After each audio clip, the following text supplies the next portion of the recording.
BCCI దెబ్బకు ACC chief Naqvi తోక ముడిచారు. తాను తప్పు చేశానంటూ క్షమాపణ చెప్పాడు. ఏషియా ట్రోఫీని యూఏఈ బోర్డుకు అప్పగించాడు. త్వరలోనే ఆ కప్పు భారత్కు చేరనుంది.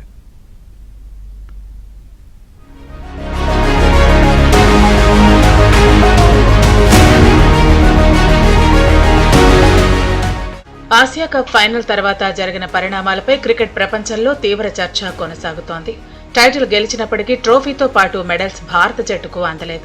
పహల్గామ్ ఉగ్రదాడి, ఆపరేషన్ సింధూర్ నేపథ్యంలో ACC chief, Pakistan cricket board chairman మోహిన్ నఖ్వీ చేతుల మీదుగా వాటిని స్వీకరించడానికి భారత క్రికెటర్లు నిరాకరించారు.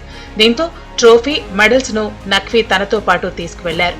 అంతేకాదు, వాటిని బీసీసీఐకి ఇవ్వకుండా టీమిండియా కెప్టెనే తన ఆఫీసుకు వచ్చి తీసుకోవాలని మెలిక పెట్టాడు. దీంతో ఈ విషయాన్ని ఐసీసీ దృష్టికి బీసీసీఐ పెద్దలు తీసుకెళ్లారు.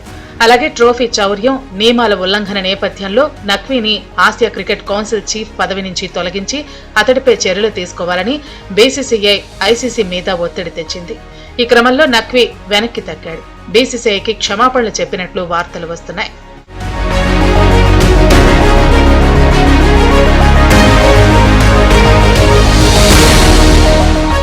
బీసీసీఐకి క్షమాపణ చెప్పటమే కాదు, నఖ్వీ ఆసియా ట్రోఫీని యూఏఈ బోర్డుకు అందించినట్లు వార్తలు వస్తున్నాయి. అయితే వాటిని ఆ బోర్డు టీమిండియాకు ఎలా అందిస్తున్న విషయంపై ఇప్పటి వరకైతే అధికారిక ప్రకటన వెలువడలేదు.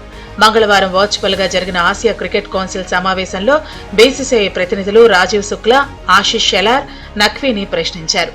టోర్నీలో విజేతగా నిలిచిన టీమిండియాకు ఆసియా టోర్నీ కప్ చెందుతుందని, అది ఏ వ్యక్తికి సంబంధించిన వ్యక్తిగత ఆస్తి కాదని బీసీసీఐ ప్రతినిధులు గట్టిగా వాదించినట్లు సమాచారం. ఆసియా కప్ ఫైనల్ కు చేరిన పాకిస్తాన్ కు భారత్ చేతిలో పరాభవం ఎదురైంది. తొలిసారి ఇరు జట్లు ఫైనల్లో తలపడ్డాయి. అంతేకాకుండా ఒకే ఎడిషన్ లో భారత్ తో ఆడిన 3 మ్యాచ్ల్లోనూ పాక్ ఓడింది. దీంతో స్వదేశంలోనే ఆ జట్టుపై తీవ్రస్థాయిలో విమర్శలు వచ్చాయి. తాజాగా పాకిస్తాన్ క్రికెట్ బోర్డు కీలక నిర్ణయం తీసుకుంది. ఇక నుంచి విదేశీ క్రికెట్ లీగుల్లో పాల్గొనేందుకు పాక్ ఆటగాళ్లకు అవకాశం ఇవ్వటం లేదు. అందుకోసం నో అబ్జెక్షన్ సర్టిఫికెట్ ను జారీ చేయకూడదని భావిస్తోంది. సాధారణంగా ఏదైనా విదేశీ లీగుల్లో ఆడాలంటే ప్లేయర్లు తమ బోర్డుల నుంచి నిరభ్యంతర పత్రం తీసుకోవాలి. భారత్ చేతిలో వరుస ఓటములతో పాటు ఆసియా కప్ చేజారటంతో పీసీబీ ఆగ్రహంగా ఉన్నట్లు వార్తలు వస్తున్నాయి.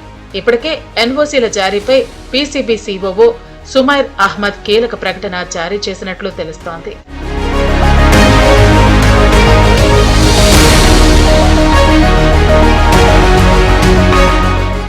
ఇప్పటికే పాకిస్తాన్ క్రికెట్ పతనావస్థ దశలో ఉంది. స్వదేశంలో మౌలిక వసతులు కూడా తక్కువగానే ఉంటాయి. విదేశీ లీగుల్లో ఆడకపోతే ఆటపరంగానే కాకుండా ఆర్థికంగానూ పాక్ ప్లేయర్లకు దెబ్బ తగిలే అవకాశం ఉంది. పీసీబీ నుంచి వచ్చే ఆదాయం అంతగా ఉండదు. అదే విదేశీ టీ20 లీగుల్లో ఆడటం వల్ల పెద్ద మొత్తంలో సంపాదన వస్తుంది. మరోవైపు విదేశీ కోచ్లు విదేశీ పిచ్లపై ఆడే అవకాశం ప్లేయర్లకు వస్తుంది. ఆసియా కప్ లో ఫైనల్ కు రావటానికి ఇది ఓ రకమైన కారణమే. కానీ పాక్ బోర్డు మాత్రం అలా ఆడటం వల్ల నిలకడ లోపిస్తుందనే ఉద్దేశంలో ఉంది. అందుకే తమ ప్లేయర్లకు అనుమతినిచ్చే దానిపై కఠిన నిర్ణయం తీసుకున్నట్లు క్రికెట్ వర్గాలు తెలిపాయి.